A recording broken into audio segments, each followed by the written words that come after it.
हाँ ठीक है, गुड इवनिंग को। ठीक है, तो अब इसमें क्या है कि एक मैंने बताया भी था आपको कि अपन एडिशन कर तो सकते हैं, पर कुछ एक सर्टेन कंडीशन है, उसके साथ में आप एडिशन कर सकते हैं। कैसे कर सकते हैं? जैसे यूं समझ लो आप कि एक तरह से एक प्रॉपर्टी का रिवर्स है ये, ठीक है ना। यदि आपको याद आ जाए ना, तो एक तरह से एक प्रॉपर्टी का रिवर्स प्रोसेस कर रहे हैं अपन ये। ठीक है, कैसे? मान लो मैंने एक डिटरमिनेंट लिखा है a1 a2 a3 a4 a5 a6 and a7 a8 a9, correct. Plus फिर मैंने लिखा है b1 b2 b3 और a4 a5 a6 a7 a8 and a9। मतलब आपके पास दो रो या दो कॉलम के एलिमेंट सेम है, दो रो या दो कॉलम के एलिमेंट सेम है, केवल एक रो या एक कॉलम में एलिमेंट डिफरेंट है, then we can add corresponding to that row और दैट कॉलम। बाकी दो रो को सेम रखकर, बाकी दो रो को सेम रखकर या बाकी दो कॉलम को सेम रखकर we can add like that a1 plus b1 a2 plus b2 a3 plus b3, और ये a4 a5 a6 ऐसा का ऐसा और a7 a8 a9 ऐसा का ऐसा आ जाएगा, लाइक दैट। दिख रहा है कौन सी प्रॉपर्टी का रिवर्स करा है? समझ में आ रहा है कौन सी प्रॉपर्टी का? हाँ, ब्रेकिंग वाली प्रॉपर्टी का एक तरह से रिवर्स करा है। तो आपको ऐसा लगेगा कि अपन ने इन दोनों डिटरमिनेंट को ऐड करा है, राइट। अपन ने इन दोनों डिटरमिनेंट को ऐड करा है, ठीक है। तो इस तरह से अपन एडिशन कर सकते हैं कि यदि कभी भी डिटरमिनेंट में दो रो या दो कॉलम के एलिमेंट सेम हो, तो जो थर्ड डिफरेंट एलिमेंट्स वाली रो या कॉलम है उसको आप करोस्पोंडिंगली ऐड कर सकते हैं। अब इसको मैं जनरल वे में बताता हूं। ये तो आपको लग रहा है कि ये तो अपन कर चुके हैं, इसका उल्टा ही करा, बहुत अच्छी बात है, तो आपको समझ में आई गई। तो फिर अब इसको थोड़ा सा अपन जनरलाइज करते हैं। जनरलाइज इन द सेंस कि कभी भी आपके पास यदि कोई डिटरमिनेंट पे समेशन लगाना हो, आपको यदि किसी डिटरमिनेंट पे समेशन लगाना हो, तो आप डायरेक्टली समेशन लगा सकते हैं। बिना डिटरमिनेंट को सॉल्व किए हुए आप डायरेक्टली समेशन लगा सकते हैं, प्रोवाइडेड दो रो या दो कॉलम के एलिमेंट कांस्टेंट की फॉर्म में। For example what I mean to say, ठीक है, what I mean to say, let's say यहां पे f ऑफ r है, यहां पे f2r है, यहां पे f3r है, ठीक है। What is f1r f2r f3r? f1r f2r f3r is some function of r, या r की कुछ टर्म्स है, ऐसा मान लो r की कुछ टर्म्स है या सम फंक्शन ऑफ r है, और यहां पे आपके पास कांस्टेंट आएंगे c1 c2 c3 c4 c5 c6, all these are the constant, ठीक है। इसको मैंने बोल दिया delta r, delta r। f1r मतलब फिर बता देता हूं, f1r f2r f3r मतलब r की कोई टर्म्स हो सकती है, लाइक r हो सकती है, r स्क्वायर हो सकती है, r प्लस 1 हो सकती है, 3r स्क्वायर प्लस 2r हो सकती है, इस तरह से, है ना। अब आपको करना है summation, let's say r is equals to 1 से लेकर n तक, delta summation r equals to 1 से लेकर n तक डेल्टा, ठीक है। इसका मतलब एग्जैक्टली हुआ क्या?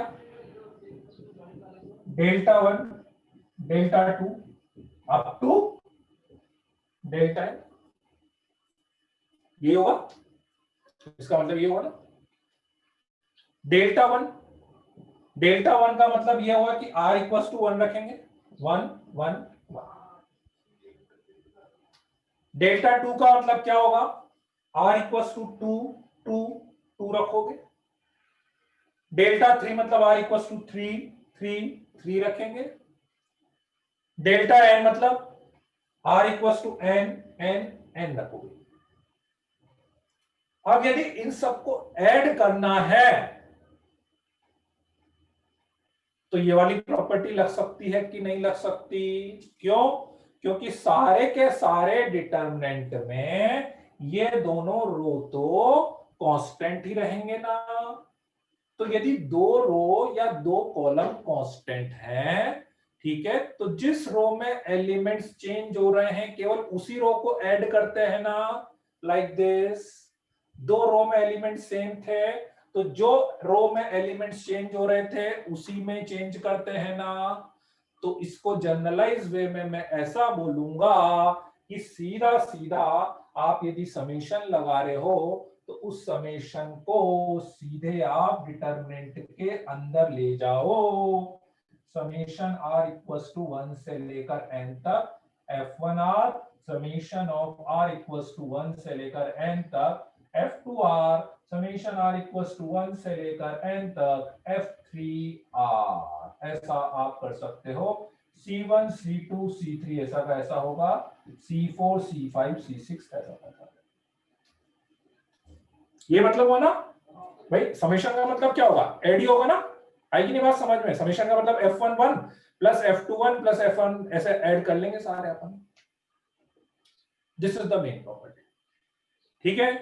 तो रूल ये बोलता है, अब इसको रूल बना देते हैं अपन। तो अपना रूल ये बोलता है कि कभी भी किसी भी डिटरमिनेंट पे आपको यदि समेशन लगाना है तो आप समेशन डिटरमिनेंट के अंदर तभी ले जा सकते हैं, डिटरमिनेंट के अंदर तभी ले जा सकते हैं जब किसी एक रो या किसी एक कॉलम में ही केवल वेरिएबल वाली टर्म हो, तब आप ले जा सकते हैं। यदि इस 6 में से एक भी जगह आर वाली टर्म होती, इन 6 में से एक भी जगह यदि आर वाली टर्म होती तो फिर मैं ये नहीं कर सकता था, फिर मुझे पूरा डिटरमिनेंट पहले सॉल्व करना पड़ता, उसके बाद फिर जैसे अपन नॉर्मल समेशन लगाते हैं वैसे लगाते हैं। बोलो बच्चों, आई की नहीं बात समझ में? आई की नहीं बात समझ में सबको? ठीक है, बहुत बढ़िया बहुत बढ़िया। चलो लिख लो, तो एक एग्जांपल में करा दूंगा तो थोड़ा बहुत कंफ्यूजन होगा तो बहुत क्लियर हो जाएगा।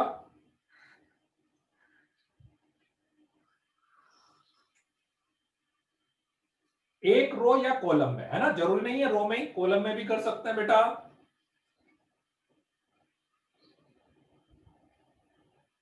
रूल बना के लिखें क्या अलग से? ठीक है, लिखना हो तो लिख सकते हो आप, लिखाना हो तो मैं लिखा दूं, बोलो रूल। ठीक है,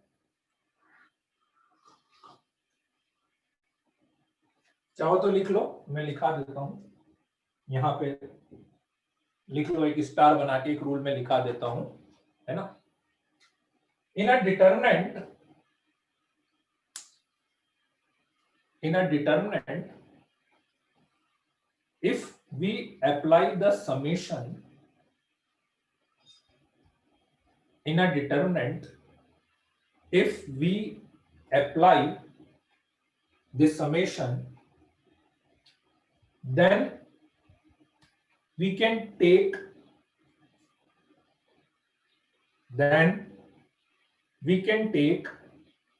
summation inside the determinant,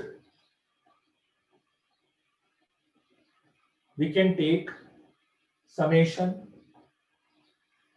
inside the determinant only if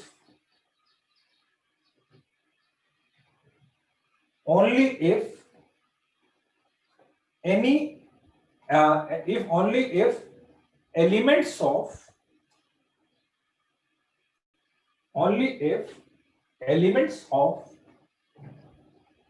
any one row, elements of any one row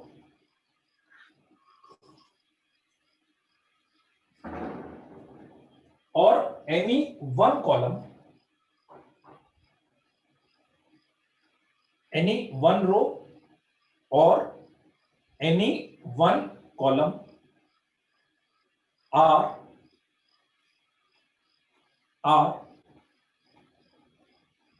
in terms of variable form, are in terms of variable form, in terms of variable form, last में bracket में लिख लेना, last में bracket में लिख लेना variable of summation, last में bracket में लिख लेना वेरिएबल ऑफ समेशन, है ना। मतलब वेरिएबल बेसिकली मेरे लिए वेरिएबल कौन है, जिसके ऊपर मैं समेशन लगा रहा हूं वो वेरिएबल है, नहीं जिसके ऊपर आप समेशन लगा रहे हैं दैट इज द वेरिएबल, बस वो मेरे लिए वेरिएबल, बाकी वेरिएबल नहीं है। अब ये बात समझ में, चलो अब मैं एक एग्जांपल करा देता हूं आपको, है ना, तो आपको बात समझ में आ जाएगी थोड़ी सी। और बाकी मेथड बहुत सिंपल सा है, कुछ ज्यादा इसमें करने लायक ऐसा कुछ रहता नहीं है।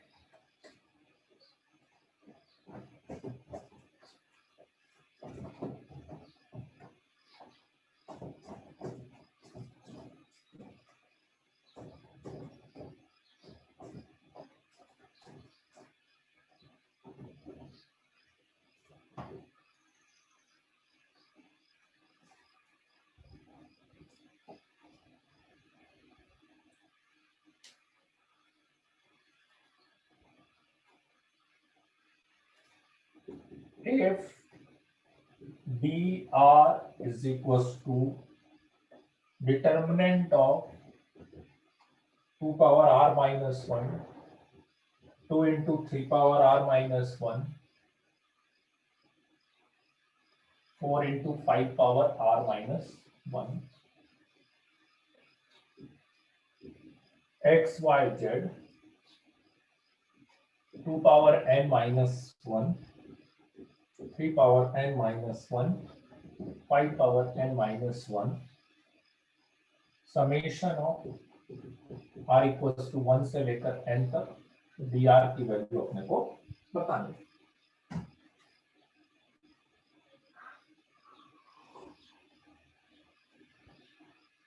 ठीक है, अब इसमें आप देखोगे तो समेशन r के ऊपर लग रहा है, ठीक है, हाँ वही वही वही करा है, ठीक है, समेशन r के ऊपर लग रहा है तो r के लिए ये वाली टर्म भी कांस्टेंट रहेगी, ये वाली टर्म भी कांस्टेंट रहेगी, r नहीं है ना, केवल आपको r वाली टर्म को देखना है, r वाली टर्म को देखना है, तो ये वाली टर्म तो कांस्टेंट रहेगी, इसमें r आ रहा है, इसमें r आ रहा है, तो एक ही रो में समेशन, एक ही रो में r वाली टर्म आ रही है ना, एक ही रो में r वाली टर्म आ रही है ना, तो सीधे आप समेशन उसके ऊपर ले जा सकते हो, r equals to 1 to n 2 power r minus 1 summation of r equals to 1 to n 2 into 3 power r minus 1 summation of r equals to 1 to n 4 into 5 power r minus 1।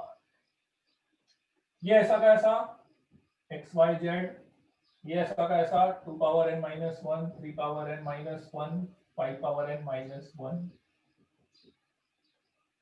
ठीक है, इसकी value निकालोगे तो GP बन रहा है ये, है ना, इसकी वैल्यू निकालोगे तो 2 पावर 0 2 पावर 1 से लेकर 2 पावर n माइनस 1 तक, तो a r to the power n minus 1 upon r minus 1, ठीक है, तो that comes to be 2 power n minus 1 आ रहा है, ठीक है, हाँ बिल्कुल ऐसे इसका सम निकालोगे, ठीक है, तो इसका सम 2 को तो बाहर ले लेते हैं और ये भी जीपी बन जाएगा 3 power 0 plus 3 power 1 up to 3 power n minus 1 का, तो इसका सम निकालेंगे तो a r to the power n minus 1 upon r minus 1, तो ये भी 2 से 2 कैंसिल हो जाएगा, ठीक है, राइट, और बिल्कुल ऐसे इसका भी सम निकालोगे तो वो 5 पावर n माइनस 1 आ जाएगा, तो कुल मिला के फर्स्ट रो और थर्ड रो सेम बन जाएगी, 2 power n minus 1 3 power n minus 1 and 5 power n minus 1, और ये भी यही आएगी 2 power n minus 1 3 power n minus 1 and, इसलिए ये क्या हो जाएगा आपके पास 0।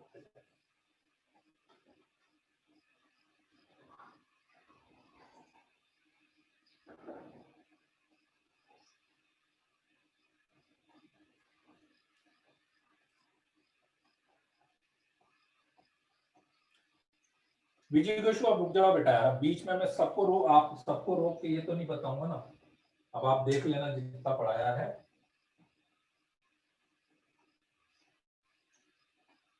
ठीक है, चलो तो बढ़ते हैं अब आगे।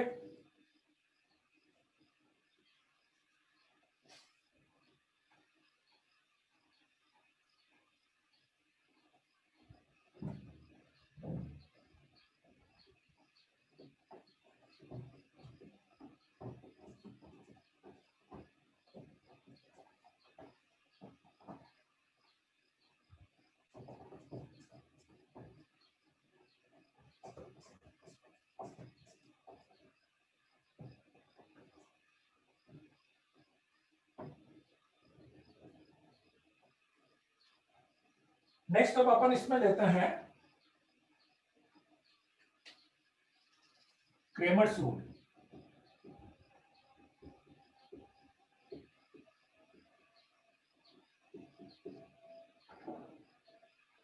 क्रेमर्स रूल, क्रेमर्स रूल मतलब है solving the simultaneous equation, solving the simultaneous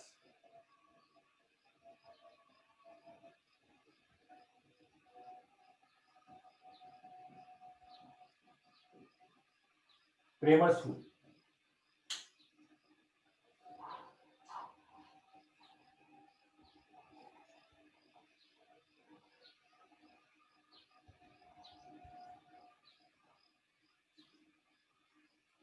ठीक है, देखो इसमें क्या है, क्रेमर्स रूल में अपने पास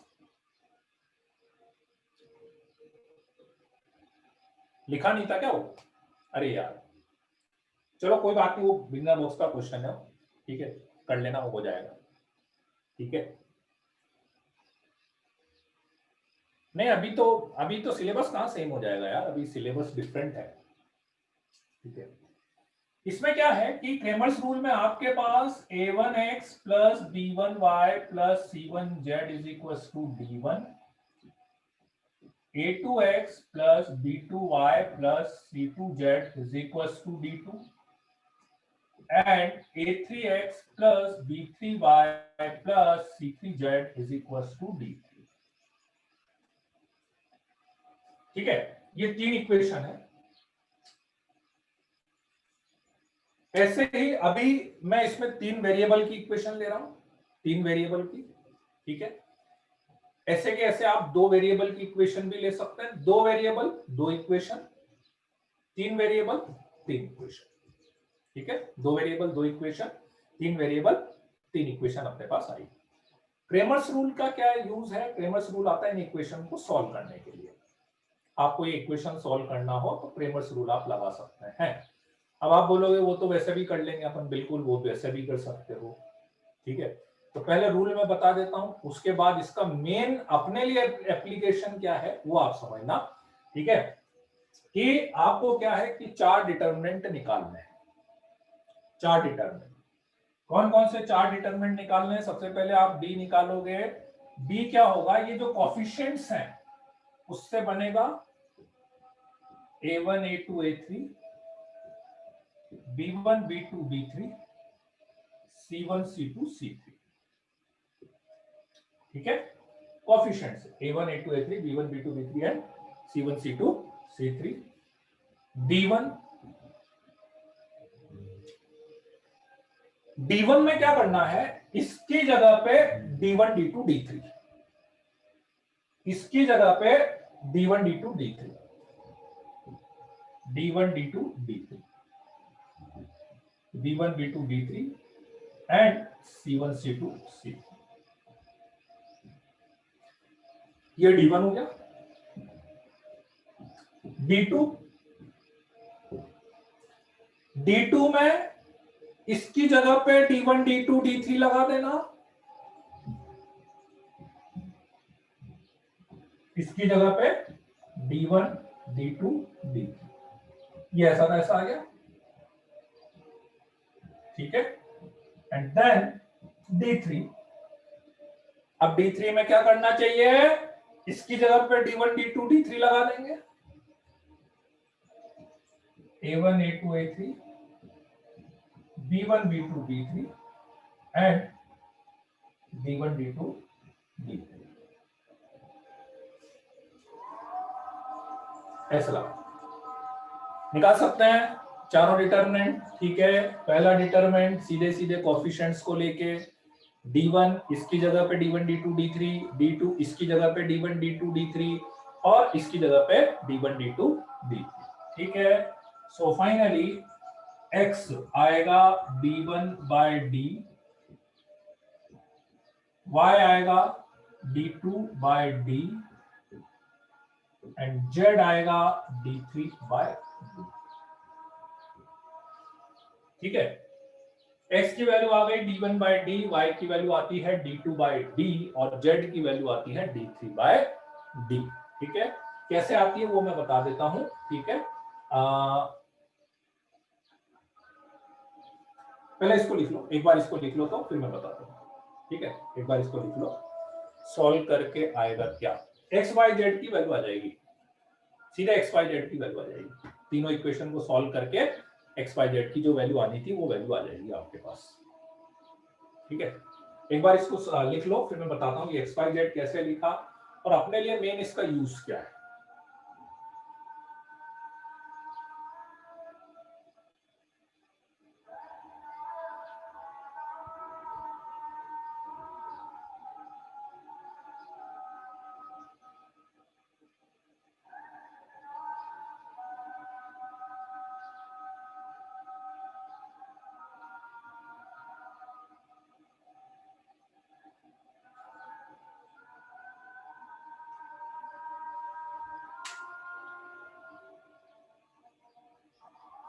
नहीं नहीं, x equals to Y equals to Z equals to 0 तो नहीं आएगा ऐसा।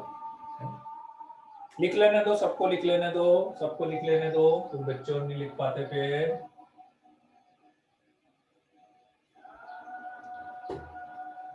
हाँ वो भी अभी सारे केस लेंगे। अच्छा, तभी मैं सारे केस लूंगा कि कौन से में क्या होगा।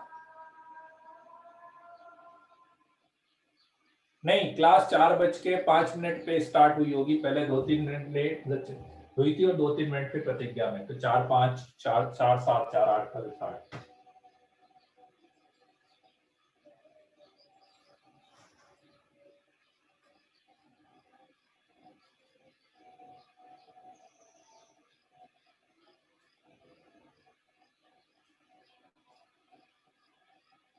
चलो लिख लिया क्या सबने, बढ़े आगे।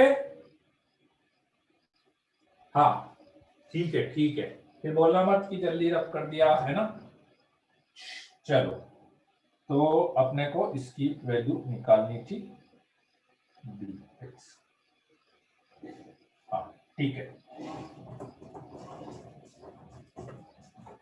पहले तो मैं बताता हूं कि ये एक्स वाई जेड मैंने कैसे लिखा। X Y Z, let's say इसको मैं दोनों साइड x से मल्टीप्लाई कर दे, इसको दोनों साइड x से मल्टीप्लाई कर दूं, तो x into D is equal to, और इधर यदि मैंने x से मल्टीप्लाई करा है तो लेट्स से मैंने फर्स्ट रो में x लिया है, फर्स्ट रो में a1x a2y and a3, sorry a2x and a3x। ठीक है, ये ऐसा का ऐसा लिख दिया, b1 b2 b3, और ये c1 c2 c3 भी अपन ने ऐसा वैसा लिया। ठीक, अब इस पे मैं एक ऑपरेशन लगा रहा हूं, दोनों साइड x से मल्टीप्लाई कर दिया, अब ना बात समझ में। हाँ, फर्स्ट कॉलम में x लगा दिया। अब मैं इस पे एक ऑपरेशन लगा रहा हूं कि c1 को मैं लिख सकता हूं c1 plus y into c2 plus z into c3। बताओ बच्चों, कोई डाउट है क्या? लिख सकते हैं कि नहीं लिख सकते? C1 को C1 plus y C2 plus z C3 लिखने में किसी को कोई डाउट है क्या? नहीं है ना? तो बताओ बच्चों क्या आएगा, a1x plus b1y plus c1z, क्या आएगा a2x plus b2y plus c2z, यहां पे क्या आएगा a3x plus b3y plus c3z, और ये b1 b2 b3 आ गया, और ये c1 c2 c3 आ गया। और इसको क्या लिख सकते हो, d1 d2 d3, तो x into D is equal to आ गया d1 d2 d3, और यहां पर आ गया b1 b2 b3, और यहां पर आ गया c1 c2 c3, और इसको अपन ने क्या बोला था, बोला। तो d को उधर ले जाओगे तो x की वैल्यू आ जाएगी ना d1 बाय डी आ जाएगी, ये वाली वैल्यू। ठीक है ठीक है, ऐसे ही y और z की भी निकाल लोगे ना, y से मल्टीप्लाई कर देना, y से मल्टीप्लाई कर देना, और ऐसे z से मल्टीप्लाई कर देना, वो ऑपरेशन लगा देना, तो ये वैल्यू आ जाएगी। ठीक है, ये तो पहली बात होगा। ठीक है, वैल्यू निकालने। पर इस पूरे प्रोसेस का सेकंड ऑपरेशन नहीं समझा, सेकंड तो करा ही नहीं है मैंने, एक ही ऑपरेशन करा है। अभी जो अभी आप लेट आए हो तो अब रुक जाओ यार, अभी लेट भी आए हो ना, ऑपरेशन तो एक ही करा, सेकंड तो मैंने करा ही नहीं है, एक ही ऑपरेशन करा है मैंने। पहले x से मल्टीप्लाई करा है और उसके बाद c1 को y(c2) z(c2)। ठीक है, हाँ, तो मैं जो बोल रहा था वो ये था कि अपन इसका जो मेन यूज है वो एक्स वाई जेड की वैल्यू निकालना नहीं है। ठीक है, इसका जो मेन यूज है वो एक्स वाई जेड की वैल्यू निकालना नहीं है। इसका मेन यूज है कि जब अपन इक्वेशंस लेते हैं, जैसे आप स्ट्रेट लाइन की इक्वेशन सॉल्व करते हैं, तो बहुत सी बार क्या होता है कि आप जब इक्वेशन सॉल्व करते हैं, कभी एक पॉइंट निकल जाता है, कभी इनफाइनाइट पॉइंट निकल देते हैं, कभी आप निकालोगे तो हो सकता है एक भी पॉइंट नहीं निकले। बिल्कुल सेम केस इसमें होगा कि आप सॉल्व करोगे तो कभी हो सकता है एक सॉल्यूशन मिल जाए। एक सॉल्यूशन का मतलब x की एक वैल्यू, y की एक वैल्यू, z की एक वैल्यू। कभी हो सकता है अपन सॉल्व करें तो एक भी वैल्यू नहीं मिले। ठीक है, कभी हो सकता है कि अपन सॉल्व करें तो कुछ और अपने पास आ जाए, अपने पास इनफाइनाइट टाइप की वैल्यूज आ जाए। तो मेन इस क्रेमर्स रूल का यूज वो है। ठीक है, तो पहले मैं आपको सारी कंडीशन बताता हूं एक चार्ट बना के कि कब क्या क्या चीज अपने को बतानी है ना। उसके बाद आप उसका यूज समझना कि अपने को यूज कैसे करना है। ठीक है,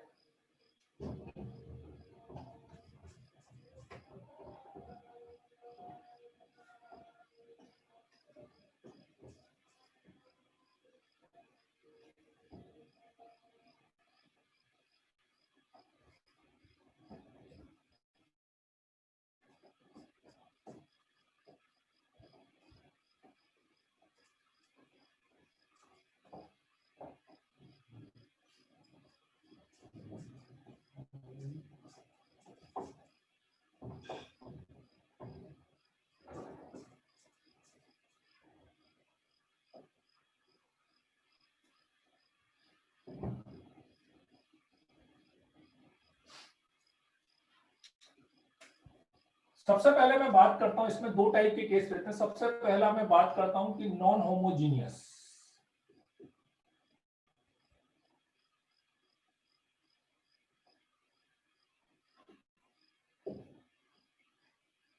इक्वेशंस। ठीक है, तो नॉन होमोजीनियस इक्वेशन की यदि अपन बात करेंगे तो सबसे पहले दो पॉसिबिलिटी बनती है। नॉन होमोजीनियस मतलब किसको बोलते हैं? At least one of d1 d2 d3 is non zero.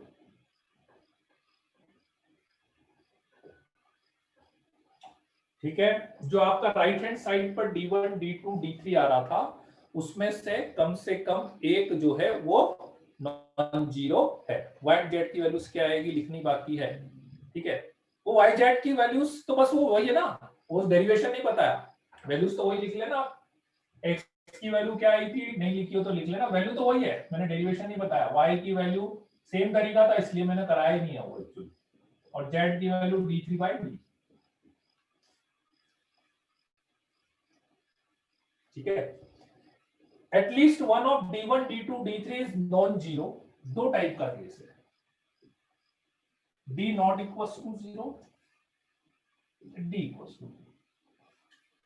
d not equals to zero is unique solution.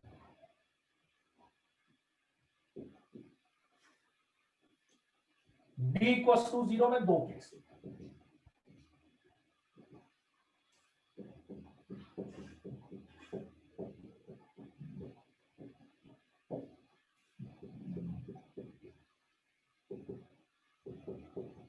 Infinite solution.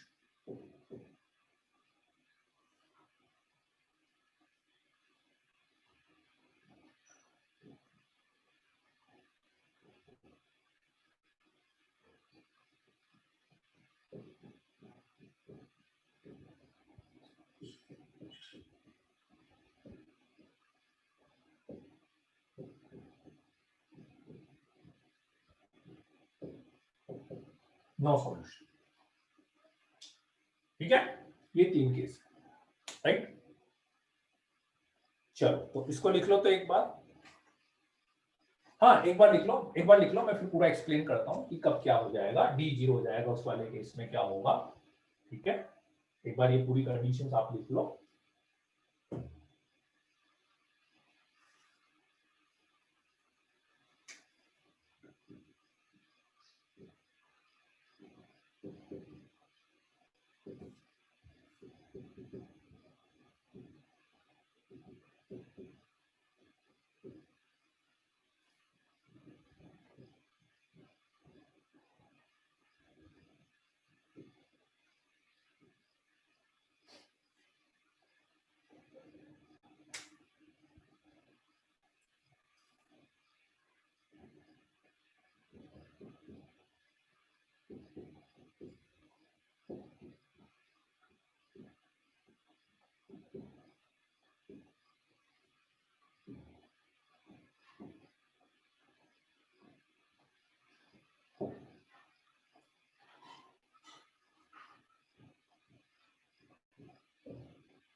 Mode में जो चैप्टर बताया था वैसा ही लग रहा है। मोड में कौन सा बताया था, क्या मोड में कहाँ बताया ऐसा कुछ, मुझे बताया था मुझे याद नहीं आ रहा है।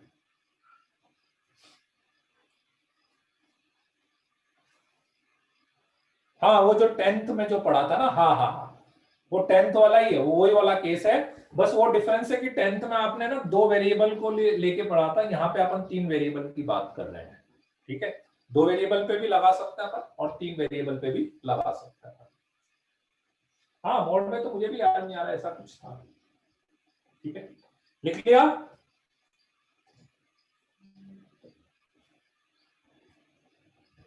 लिख लो लिख लो लिख लो, चलो लिख लो तो, लिख लो तो।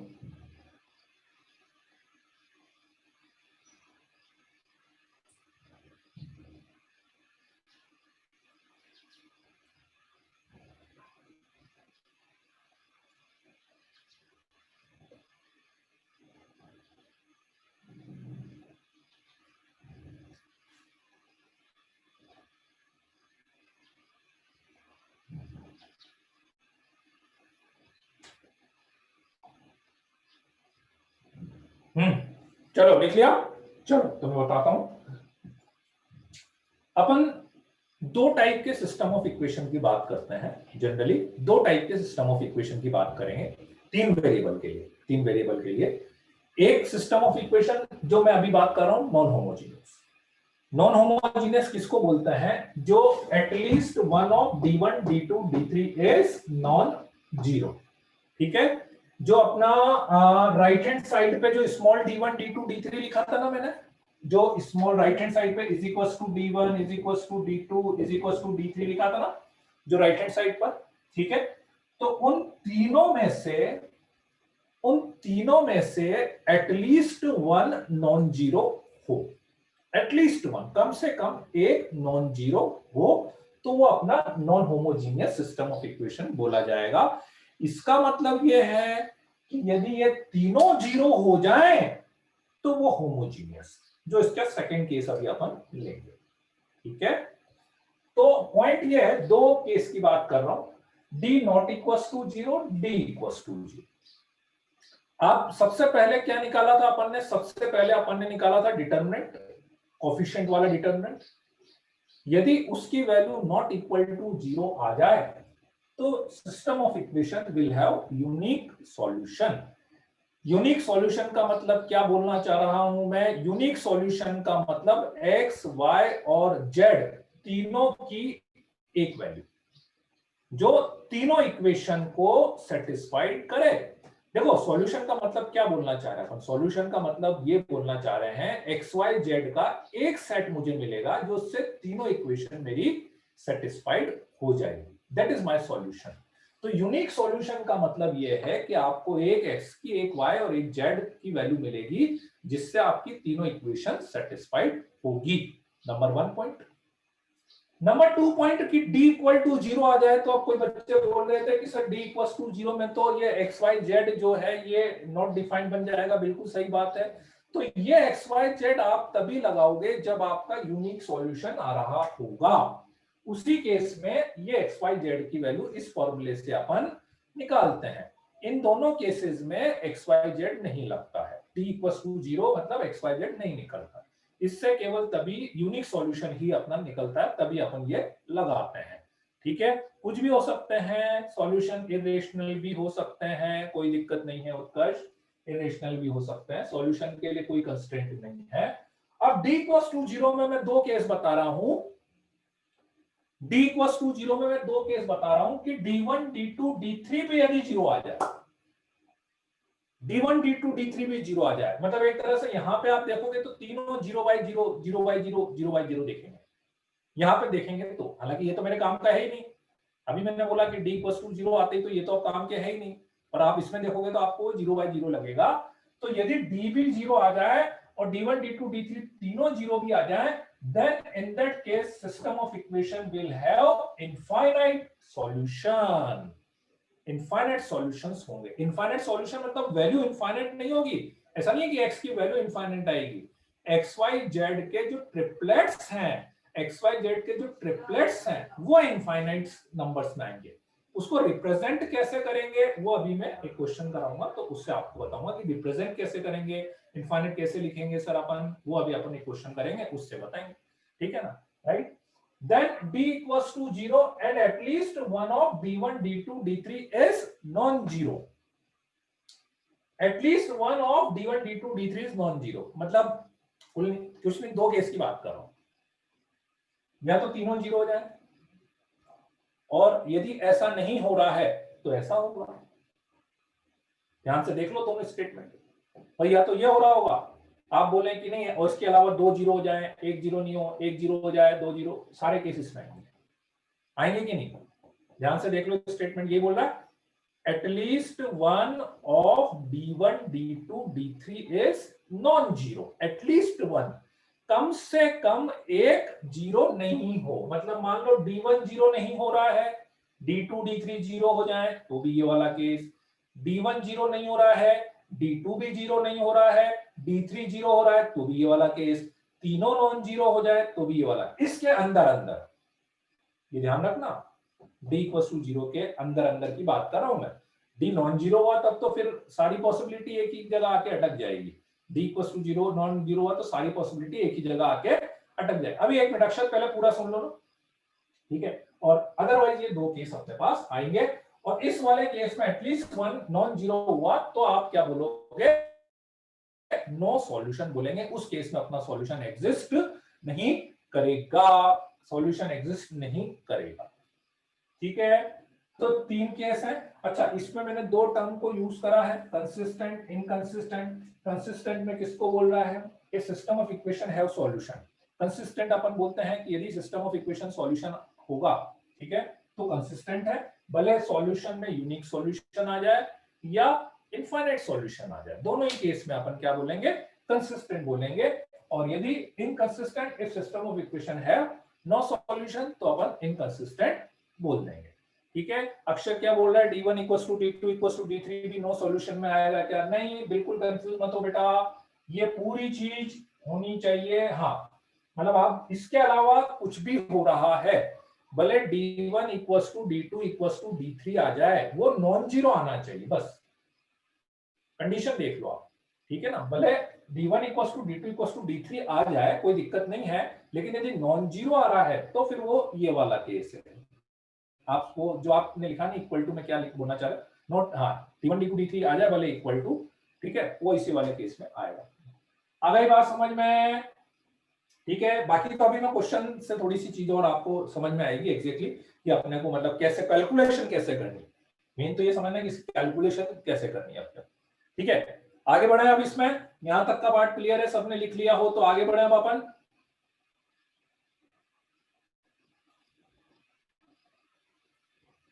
ठीक है, चलो जी।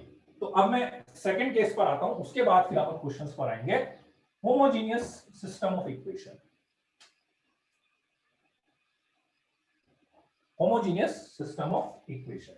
ठीक है, तो होमोजीनियस सिस्टम ऑफ इक्वेशन अपन बोलते हैं, थोड़ा सा चेंज होगा, बहुत ज्यादा चेंज तो कुछ होगा नहीं बेसिकली। देखो बेटा, है ना,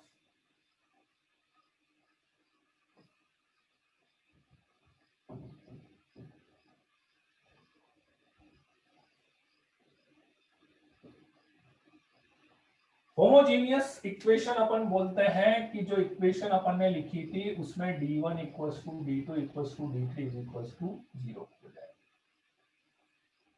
ठीक है, मतलब अपनी इक्वेशन ऐसी, a1x plus b1y plus c1z equals to 0।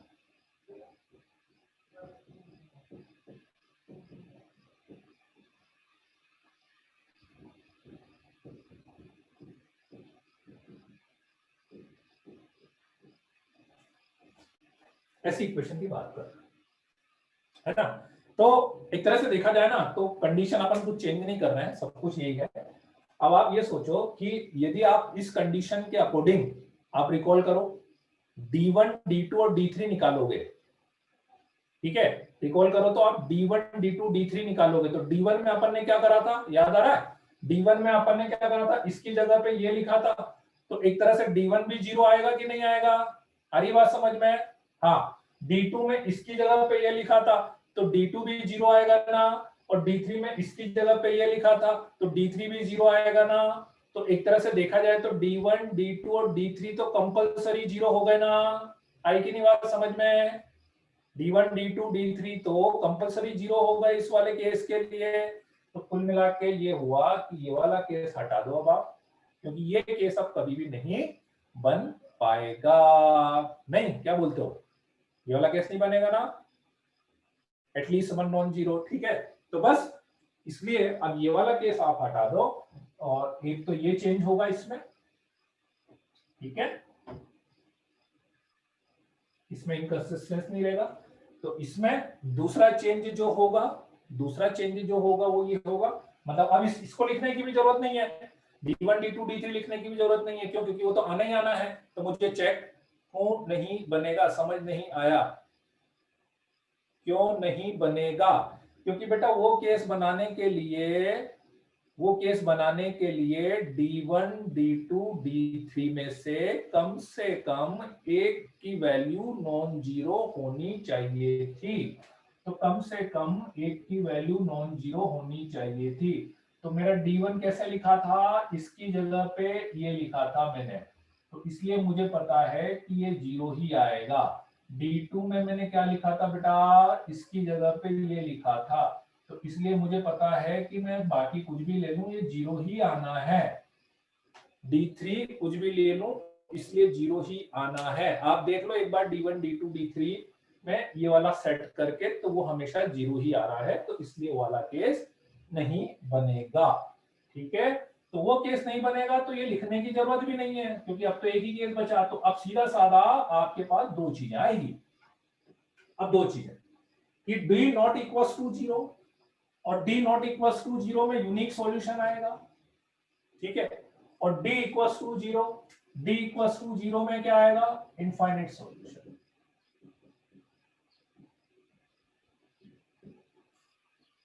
एक तो ये वाली बात फिक्स हो गई। तो एक तरह से देखा जाए तो चेंज तो कुछ भी नहीं हुआ, पहले जैसा ही हुआ है। बस ये है कि वो d इक्वल्स टू जीरो में आपकी बात, जो पहले अपन दो केस बना रहे थे, ठीक है, तो वो दो केस तो बनेंगे नहीं अपने पास।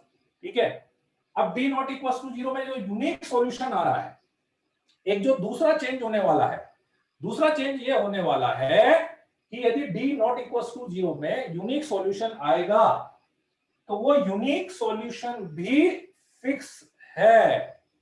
वो यूनिक सॉल्यूशन भी फिक्स है, आपको निकालने की जरूरत ही नहीं है। कौन सा फिक्स है? x equals to Y equals to Z equals to zero ही आएगा। वो जो यूनिक सॉल्यूशन आएगा 0 0 आएगा। क्यों आएगा? आप रिकॉल करो, आपने x क्या लिखा था, d1/d लिखा था ना, y क्या लिखा था, d2/d लिखा था ना, z क्या लिखा था, d3/d लिखा था ना, ठीक है, राइट। तो d1/d, d1 की वैल्यू क्या हो गई, 0 है, तो 0 आएगा, 0 आएगा, 0। और वैसे भी आप इक्वेशन को ध्यान से देखो तो आपको ऐसे समझ में आ रहा होगा ना, 0 0 0 तो इस इक्वेशन को हमेशा सेटिस्फाइड करेगा ही करेगा ना, नहीं, 0 0 0 तो इसका हमेशा सेटिस्फाइड करेगा ही करेगा। तो यदि आप यूनिक सॉल्यूशन बोल रहे हो, एक सॉल्यूशन बोल रहे हो, तो एक तो 0 0 0 तो हमेशा आना ही आना है, नहीं, ठीक है। दैट्स व्हाई आपकी बार ये दो केस बनेंगे, यूनिक सॉल्यूशन, इनफाइनाइट सॉल्यूशन। और यूनिक सॉल्यूशन में x = y = z = 0 आता है, जिसको अपन बोलते हैं trivial solution. Trivial solution, trivial मतलब एक तरह से वेस्ट, व्यर्थ, मतलब हिंदी में तो इसको बोलते ही यही है, व्यर्थ, निरर्थक हल। हिंदी में बोलते हैं इसको निरर्थक हल। निरर्थक इसलिए बोलते हैं कि ठीक है यार, जब 0 0 0 तो वैसे भी दिख रहा है, तो उसको इतनी सारी कैलकुलेशन का मतलब ही नहीं है, सेंसलेस, ठीक है ना। And this is called non trivial solution, this is called non trivial solution,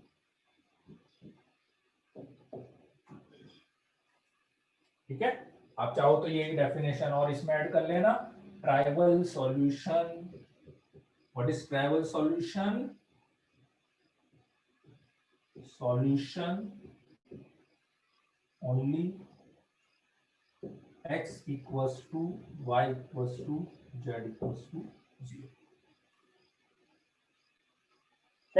x equals to y equals to z equals to 0 वाला जो सॉल्यूशन है, that is called trivial solution. इस वाले सॉल्यूशन को ट्राइवल सॉल्यूशन बोलते हैं। तो infinite solution में x equals to y equals to z equals to 0 तो आता है ना, लेकिन बाकी सॉल्यूशन भी आएंगे इसमें, नॉन जीरो वाले सॉल्यूशन भी आते हैं, तो इसलिए इसको इनफाइनाइट सॉल्यूशन या नॉन ट्राइवल सॉल्यूशन बोलते हैं। ठीक है, आई की नहीं बात समझ में, बोलो क्लियर है? चलो ठीक है, तो कंडीशंस आप लिख लो, इसके बाद अपन आगे बढ़ते हैं, ठीक है। कि अब इन सारी कंडीशंस को क्वेश्चन में अपन कैसे अप्लाई करेंगे, मेन अपने को वो समझना है। तो पहले वो समझ लेते हैं अपन, उसके बाद बात करते हैं आगे की। ये ट्राइवल सॉल्यूशन वाला लिख लेना, ट्राइवल नॉन ट्राइवल, है ना, ये दोनों वर्ड्स अच्छे से याद रख लेना, consistent inconsistent, trivial non trivial, है ना, दोनों वर्ड अच्छे से याद रख लेना, ठीक है। और इसमें मैं एक वर्ड और बता देता हूँ, क्वेश्चन में वो थोड़ा सा कंफ्यूज करने के लिए देगा आपको कभी कभी पे, इस वाले केस के लिए, होमोजीनियस वाले के लिए, होमोजीनियस वाले के लिए वो देता है, ठीक है। in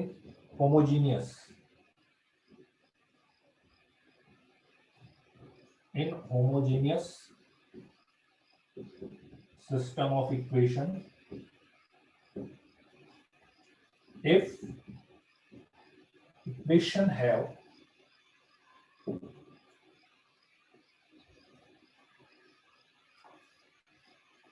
non-zero solution, infinite solution,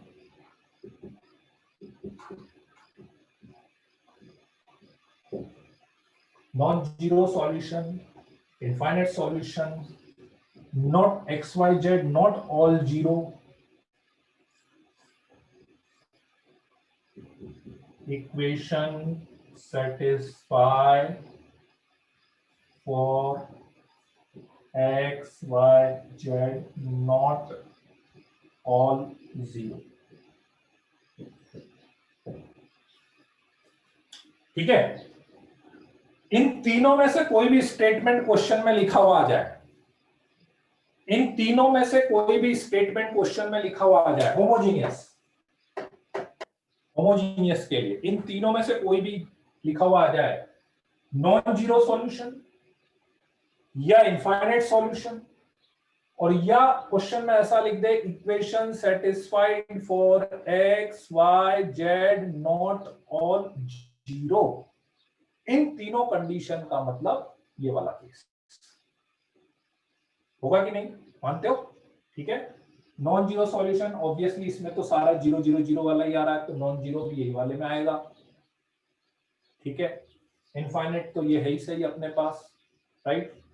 equation satisfied for x Y Z not all zero, not all zero तो भी वो यही वाला होगा, क्योंकि इसमें तो सारी 0 0 0 ही सेटिस्फाइड करते हैं, उसके अलावा तो सेटिस्फाइड करते ही नहीं है। ठीक है, तो कुल मिला के बात ये हो गई, नहीं जीरो तो होंगे, जीरो तो हमेशा ही होंगे उसमें। देखो 0,0,0 तो हमेशा सेटिस्फाइड करना ही करना है, इस वाले केस में भी करेंगे, इस वाले केस में भी करेंगे। आप डिफरेंस समझो, क्या डिफरेंस है इसमें, केवल 0 0 0 ही सेटिस्फाइड करते हैं, उसके अलावा कोई और सेटिस्फाइड नहीं करते हैं। इसमें 0 0 0 के अलावा इनफाइनाइट पेयर ऐसे हैं, इनफाइनाइट पेयर ऐसे हैं जो इसको सेटिस्फाइड करेंगे। In all these cases d equals to, हाँ मैं होमोजेनियस की बात कर रहा हूं, अभी मैं होमोजेनियस की बात कर रहा हूं, होमोजेनियस की बात कर रहा हूं। ठीक है, तो कभी भी ये तीनों में से कोई भी कंडीशन दे दे तो आपको सिंपली क्या करना है, d इक्वल्स टू 0 लगाना है। डी मतलब कौन सा डी की बात कर रहा हूं मैं, डी मतलब समझ लो ना, वो जो अपना इक्वेशन वाला था, इक्वेशन वाला जो, हाँ कोफिशिएंट वाला, a1 a2 a3 b1 b2 b3 and c1 c2 c3 वाले डी की बात कर रहा हूं मैं, ये इक्वल्स टू 0 होना चाहिए, है ना। हाँ मेन वाला अपना डिटरमिनेंट, अब आगे बात समझना।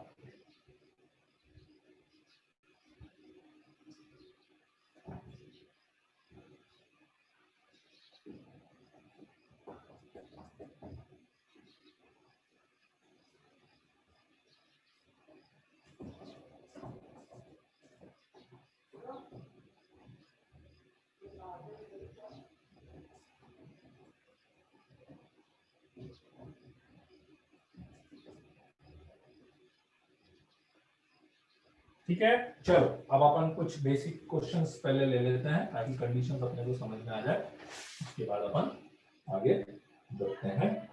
ठीक है, x plus y plus z is equals to 3, x plus 2y plus 3z equals to 4, x plus 4y plus 9z is equals to 6।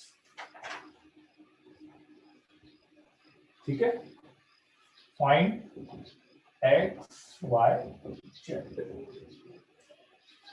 तो सबसे पहले d निकाला मैंने, 1 1 1 1 2 4 1 3 9, दैट इज 1 18 माइनस 12 माइनस 1, इधर से ले रहा हूं मैं, तो 9 माइनस 3 प्लस 1 इंटू 4 माइनस 2, तो 6 minus 6 plus 2 is equal to 2। तो d नॉट इक्वल टू 0 आ गया, तो इसलिए इतना कंफर्म हो गया कि system of equation will have unique solution. ठीक है, ये नॉट इक्वल टू 0 आ गया तो सिस्टम ऑफ इक्वेशन, अभी मैं आयुष क्वेश्चन में वो स्टेटमेंट आएगा ना तब मैं बताता हूं आपको, वो क्वेश्चन में स्टेटमेंट आ जाएगा ना। ठीक है, equation satisfied for x Y Z not all 0, पढ़ो तो इसको क्या मतलब हुआ इसका।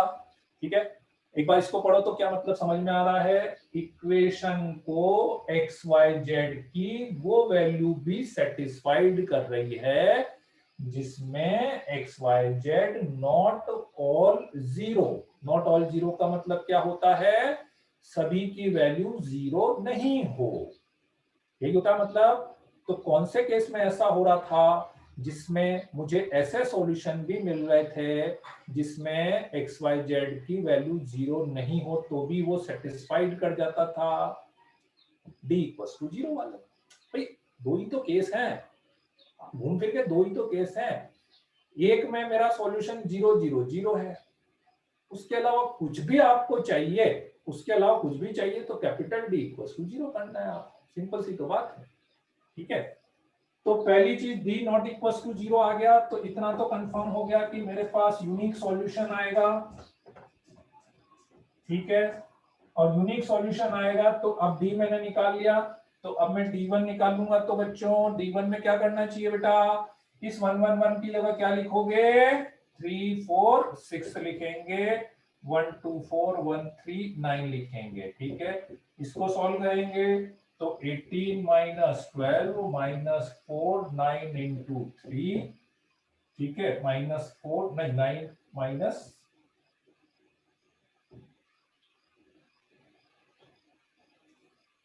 इधर से सॉल्व कर लेते हैं, 3 18 माइनस 12 माइनस 1 इंटू, इसको छोड़ दिया, 36 माइनस 18 प्लस 1 इंटू 16 माइनस 6 टू जा 12, so 18 minus 18 plus 4 is equal to 4 आ गया।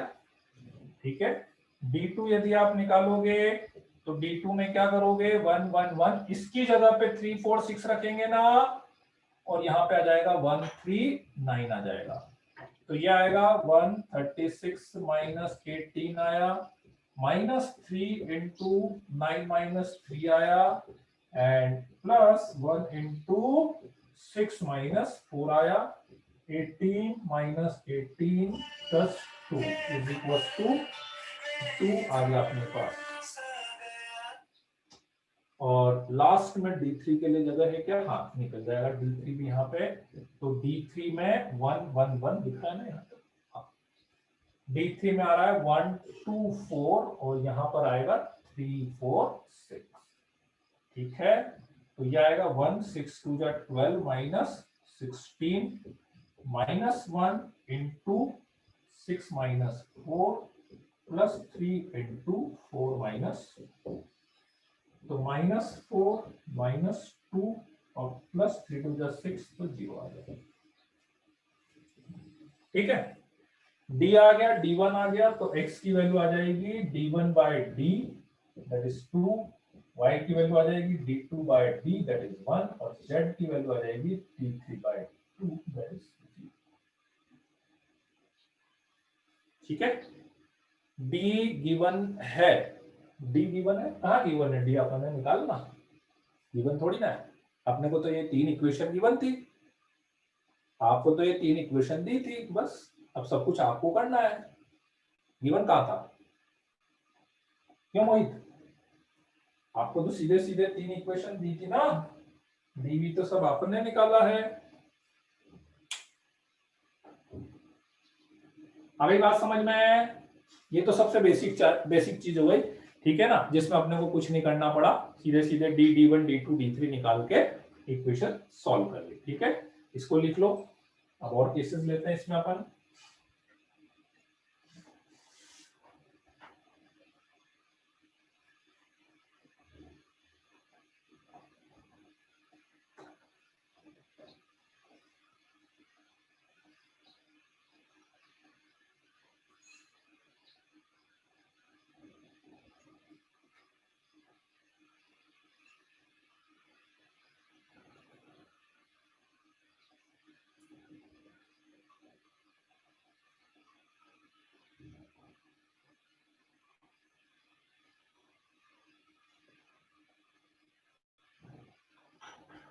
बाकी सब आ गया, बाकी आपने क्यों करा, जो स्टार्टिंग है वो नहीं पता पला पढ़ रही थी, वो नहीं पाला पढ़ रही थी, क्या लिखा है, आप ना क्यों करा दो स्टार्टिंग में। हाँ, नॉन होमोजीनियस यूनिक सॉल्यूशन है। ठीक है ना, अपने को होमोजीनियस नॉन होमोजीनियस नहीं लिखना, अपने को तो एक्स वाई जेड की वैल्यू बतानी है ना, बात खत्म। ठीक है,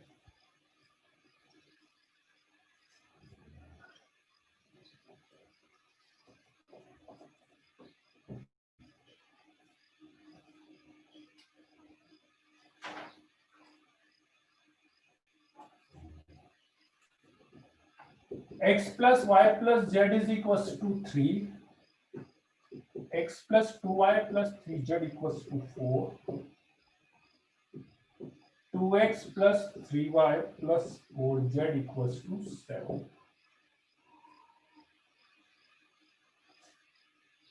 ठीक है, एक्स वाई जेड की वैल्यू निकालनी है वापस से।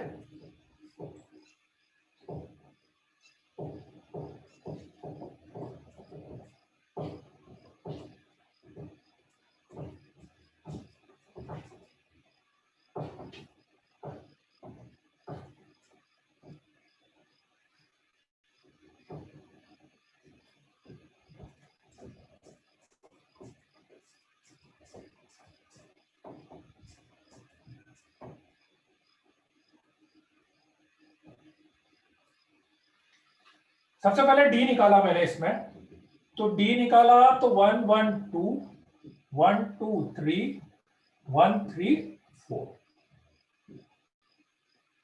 ठीक है।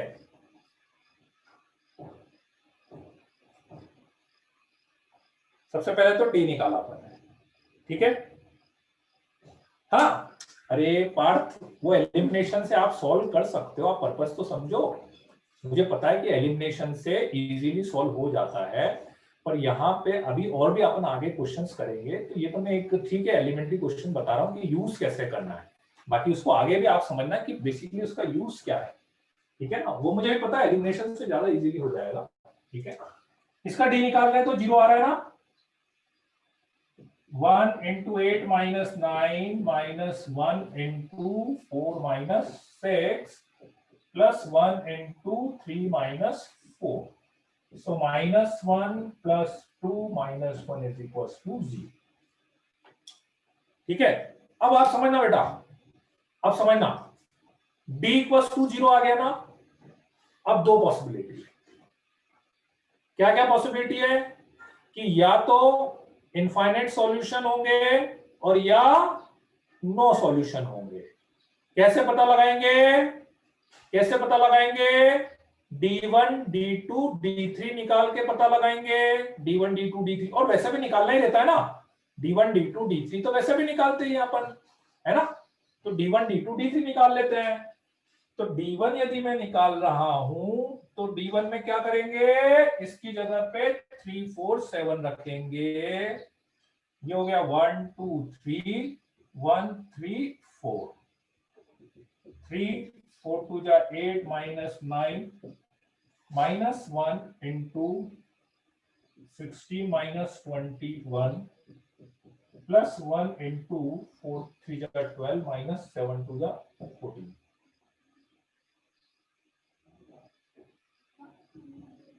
minus 3 plus 5 minus 2 is equals to 0।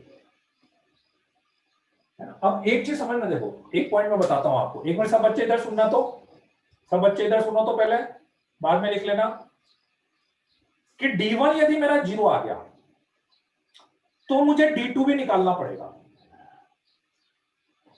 और यदि D1 मेरा नॉट इक्वल टू 0 आया होता, आप समझना, यदि मेरा D1 नॉन जीरो आया होता तो मैं D2 D3 नहीं निकालता, फिर D2 D3 नहीं निकालता। बता सकते हो क्यों, बता सकते हो क्यों नहीं निकालता, क्योंकि फिर मेरा कंफर्म जो सेकंड वाला केस था वो बन जाता ना, कंफर्म सेकंड वाला केस बन जाता ना। कौन सा वाला, नो सॉल्यूशन वाला। क्यों, क्योंकि नो सॉल्यूशन में मैंने क्या लिखा था, नो सॉल्यूशन में क्या लिखा था कि d इक्वल्स टू 0 के साथ D1 D2 D3 at least 1 non zero हो जाए। तो यदि D1 नॉन जीरो आ जाता तो फिर मैं D2 D3 क्यों निकालता, क्यों। आप बोलो कि नहीं सर D2 D3 भी जीरो आ जाते तो तब भी मैं यही लिखता। आप बोले कि D2 D3 भी जीरो नहीं आते तो तब भी यही केस बनता, बनता कि नहीं, बताओ बच्चों, आ रही है कि नहीं, स्टेटमेंट समझ में आ रहा है कि नहीं, क्या बोलना चाह रहा हूं मैं, फिर से सुन लो, फिर से सुन लो। मैंने सिंपल सी एक बात बोली है कि यदि D1 की वैल्यू अभी 0 आ गई, तो अब D1 की वैल्यू यदि 0 आ गई तो अभी भी मेरे पास वो जो दोनों पॉसिबिलिटी थी, कौन कौन सी दोनों possibility, no solution, no solution वाली, और वो सामने देखते रहना, उसमें देखते रहना नो सॉल्यूशन, और उसमें क्या क्या लिखा है आपने कॉपी खोल के देखो तो नो सॉल्यूशन वाले में क्या लिखा है, ये नो सॉल्यूशन वाला केस था और ये इनफाइनाइट सॉल्यूशन वाला केस था। दोनों में क्या डिफरेंस था, नो इनफाइनाइट सॉल्यूशन में मैंने क्या बोला था, D1 D2 D3 तीनों जीरो आएंगे, है ना। तो मैं आपसे ये बोल रहा हूं कि यदि मेरे पास D1 की वैल्यू नॉन जीरो आई होती, D1 की वैल्यू यदि नॉन जीरो आई होती तो कंफर्म, अब आप सोचो ये वाला केस बन सकता था क्या, ये वाला केस कैसे बनता, D1 की वैल्यू नॉन जीरो आ गई होती तो यही वाला केस बनता ना फिर तो, क्योंकि दो में से एक केस बनेगा कंफर्म है, फिर तो यही वाला केस बनता। तो ये वाला केस यदि मुझे पता लग ही गया है कि नो सॉल्यूशन आना है तो फिर आगे क्या करेंगे, फिर सीधा आंसर लिख देंगे नो सॉल्यूशन, सीधा नो सॉल्यूशन लिख देंगे कि नहीं लिख देंगे, बताओ बच्चों, आई कि नहीं बात समझ में अब। ठीक है, बहुत बढ़िया बहुत बढ़िया। पर जीरो आ गया अपने तो अब जीरो आ गया तो अब अपने को दोनों निकालने पड़ेंगे, और दोनों निकालने पड़ेंगे, मैं दोनों निकाल नहीं रहा हूं, बाकी सब बच्चे अब निकाल सकते हैं मेरे ख्याल से। तो D2 में यदि लिखता तो 1 1 2 3 4 7 1 3 4, ये भी शायद से जीरो आ रहा है। और यदि D3 में निकालूंगा तो D3 भी यदि मैं निकालूंगा तो 1 2 3 और 3 4 7, ये भी क्या आ रहा है मेरे पास, जीरो आ रहा है। D1 भी जीरो आ रहा है, D2 भी जीरो आ रहा है, D3 भी जीरो आ रहा है। तो कितने सॉल्यूशन हो गए, इनफाइनाइट सॉल्यूशन हो गए, पहली बात। अब आप बोलोगे कि इनफाइनाइट सॉल्यूशन लिखेंगे कैसे, निकालेंगे कैसे? इनफाइनाइट सॉल्यूशन मतलब XYZ की वैल्यू इनफाइनाइट नहीं आ रही है। XYZ के जो ट्रिपलेट्स आ रहे हैं, इस इक्वेशन को सेटिस्फाइड करने वाली जो XYZ की वैल्यूज आ रही है वो इनफाइनाइट, बहुत सारी वैल्यूज आ रही है, एक तरह से वो बहुत सारी वैल्यूज आ रही है। ठीक है, उसको लिखेंगे कैसे, मैं बता देता हूं बेटा, उसको लिखेंगे कैसे। ठीक है, उसको लिखने के लिए आप क्या करो, XYZ में से किसी भी एक को K मान लो। XYZ में से किसी भी एक को अपन K मान लेते हैं। फॉर एग्जाम्पल इसको हटा दूं, अब जरूरत नहीं है मेरे ख्याल से, ये आप लिख ही चुके हो। नो सॉल्यूशन आता तो कोई दिक्कत ही नहीं थी। इनफाइनाइट सॉल्यूशन को लिखने का तरीका क्या है कि मैं Z को K मान लूंगा, या X को मान लो, या Y को मान लो, किसी भी एक को मान लो। ठीक है, Z इक्वल्स टू K, कोई भी दो इक्वेशन में रख दो। लेट्स से फर्स्ट और सेकंड इक्वेशन में रख देते हैं। X plus y is equals to 3 minus K, और X plus 2y is equals to 4 minus 3। ठीक है, दोनों को सॉल्व कर लेते हैं। Minus minus minus plus, minus y is equal to minus 1 plus 2K। So that's why y is equals to 1 minus 2K। y की value और z की वैल्यू इसमें रख देते हैं फर्स्ट वाली इक्वेशन में। x is equals to 3 minus y minus z, 2 plus ये x हो गया, ये y हो गया, और z equals to k। x ये हो गया, y equals to 1 minus 2K हो गया, और z इक्वल्स टू ये हो जाएगा where K belongs to R, where K belongs to R।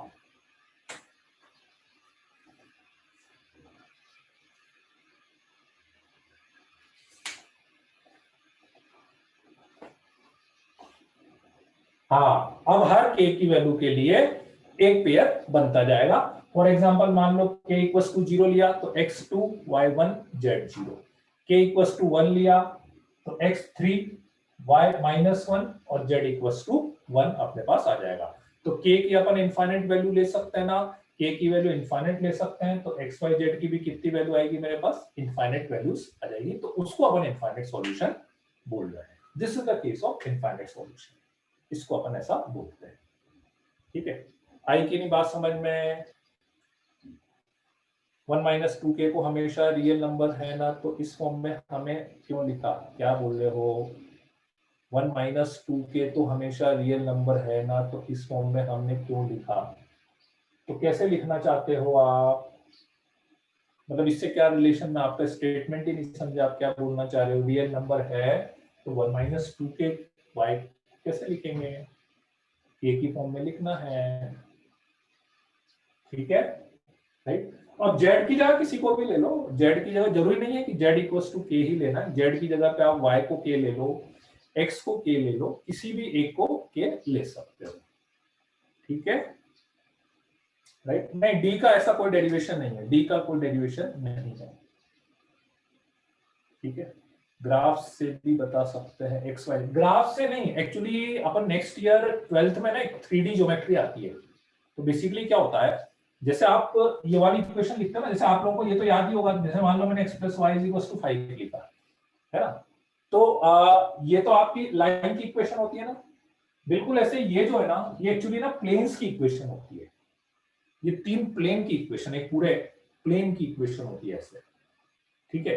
तो ऐसे ग्राफ तो नहीं बना सकते अपन एक्स वाई जेड के लिए, आपको तो 3 एक्सिस चाहिए होगी ना, तो उस प्लेन से अपन उसको रिलेट कर सकते हैं कि प्लेन कट कर रहे हैं नहीं कर रहे हैं, पैरेलल है तो इनफाइनाइट सॉल्यूशन नो सॉल्यूशन, वो प्लेन से अपन बता सकते हैं, ठीक है ना। हाँ हाँ, जैसे आप वेक्टर में भी मेरे ख्याल से 2 टाइप के वेक्टर नहीं पढ़ते, कुछ वेक्टर में केवल आई कैप जे कैप आता है और कुछ वेक्टर में आई कैप जे कैप के कैप तीनों आते हैं, ठीक है ना। 3D स्पेस वाला वेक्टर होता है और एक में आई कैप जे कैप आता है, तो वो 2D स्पेस 2D वाला वेक्टर होता है। तो ऐसे एक्स वाई मतलब 2 वेरिएबल होता है, वो एक्स वाई एक्सिस पे आता है, और ऐसे एक्स वाई जेड तीनों जो है वो प्लेन की इक्वेशन आती है, ठीक है। और बोलेगा बताओ कंसिस्टेंट है या इनकंसिस्टेंट। हाँ हाँ रूपांशु, एग्जैक्टली ऐसा कुछ होगा, ठीक है ना, ऐसा कुछ होगा। ठीक है, आगे बात समझ में सबको, तो आज के लिए इतना ही बहुत है, ठीक है। अब इस पे 2-3 छोटी छोटी सी चीजें और है, तो नेक्स्ट क्लास में ये अपना टॉपिक हो जाएगा, ठीक है। तो फिर एक क्लास अपने को कोऑर्डिनेट की लेनी पड़ेगी, ठीक है ना, एक क्लास एक्स्ट्रा लेनी पड़ेगी, आप एक क्लास एक्स्ट्रा लेनी पड़ेगी अपने को। कभी 3 बजे से क्लास ले सकते हैं क्या, जैसे 4 बजे से शुरू होती है आप लोगों की क्लास, तो 3 बजे से शुरू करके ऐसा कर सकते हैं क्या, कोई दिक्कत है क्या किसी को? 3 बजे से इंटरनेट इशू क्यों यार, 3 घंटे तो इंटरनेट 4 घंटे तो चलता ही है इंटरनेट यार, 4 घंटे तो चलता ही है। उत्कर्ष स्कूल कितने बजे तक रहता है सैटरडे को 7 बजे से 2:30 बजे से स्कूल की क्लास खत्म, 2:30 बजे है ना, तो अपन तो 3 बजे ले लेंगे, एक दिन मैनेज कर लो यार, एक दिन मैनेज कर लेना, उसमें क्या। 5:30 बजे तक रहता है, 5:30 बजे तक, तो 5:30 बजे किसी को अटेंड करते हो क्लास, सुबह कर लेते हैं, संडे को तो कर ही सकते हैं, नहीं 3 से 4 बस 1 घंटे की बात है भाई, 4 बजे तो आपकी रेगुलर क्लास है सही ना। इस बार एक्चुअली अपनी 3 ही क्लास लगी, गड़बड़ ये हो गई, इस वीक अपनी 3 ही क्लास लगी ना एक्चुअली, ऐसे 4 क्लास लगती है, गड़बड़ हो गई इस बार, ठीक है ना, इसलिए ठीक है, एक दिन लेंगे 3 से 4, कल तो नहीं, अभी मैं बता दूंगा, फ्राइडे या सैटरडे को एक दिन 3 से 4 लेंगे, फ्राइडे या सैटरडे में से एक दिन, ठीक है ना। चलो okay then, bye bye, good night, see you.